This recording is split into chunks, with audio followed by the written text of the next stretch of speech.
Hey guys, welcome back to the WODdoc Project365, episode 210. Today what we're talking about is elbow position under the bar.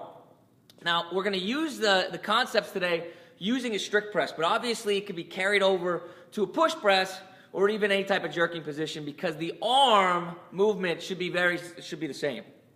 Now, ideally when we talk about this, I'm going to try to start from the side here. When we talk about this, we want our elbow to be in front of, okay, or at minimum below the bar. And if I look at myself this way, I want to see my elbow relatively out in front, okay?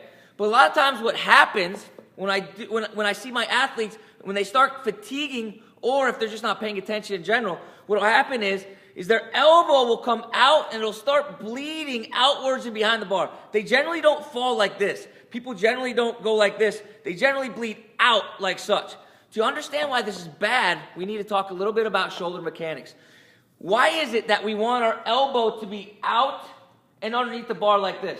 Well, it turns out because what we're really trying to do is we're trying to create external rotation of the shoulder and activate that posterior cuff. If you guys remember, a couple episodes back, we keep on referring to the shoulder as like an excavator. And we said that we want the housing of that excavator to work most efficiently to be planted on solid, firm ground, right?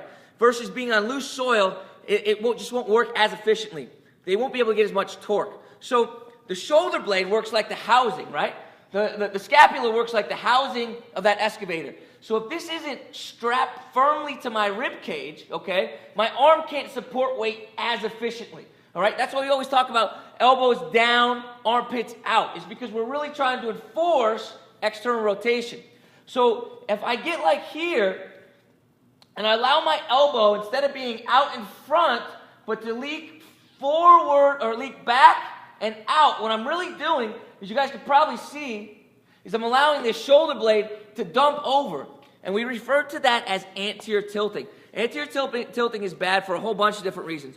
One, that's my ultimate sign that I said I let this posterior cuff go. It's no longer activated, and it's just allowing it to slide through. It's not holding it onto the rib cage like I want. Now, when that happens, that anterior tilting causes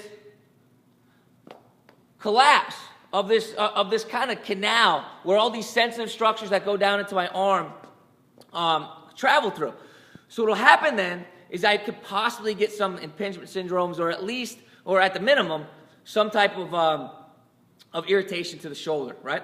So here's what we're going to do. What we're going to do is we're going to take two bands, set them up to the rig, okay? We're going to take very light bands. We don't need anything crazy. It's just for a feedback mechanism. Now, I'm not the perfect candidate to show you this, obviously, because I have that gunk arm that we always refer to, and my arm doesn't straighten perfectly, but pay attention anyway. So if you notice, the bands are set to the outsides of me and behind me. I'm just going to put just a little bit of pressure, and I'm going to come up into my front rack position, okay? Obviously, if this was weighted, it would look just a little bit better, okay? But what these bands are making me do is they're making me drive my elbows forward and together, right? So what that looks like in this position is here, right? That's where I want to be able to get to, is here. So that way, I can drive straight up and through, rather than elbows out and through. And you can see this is in a good position. So, to get back to it, the drill for today, two bands, one on each elbow, very light. Let's take a couple steps forward, get into my position of my front rack. Good front rack, strict press position. I'm going to squeeze those elbows, and I'm going to push them forward for as long as I can. Obviously, my chin is back. All the same rules apply for a good strict press, okay? My rib cage was out just a little bit there. Suck that rib cage down. Boom. Obviously, keep in mind, gunk elbow, I want your elbow straight. So what we're doing, keeping elbows in front of us, not letting them leak out and behind the bar, keeping them in front and in front of the bar, right? Keep that arm under as long as we can as we press out.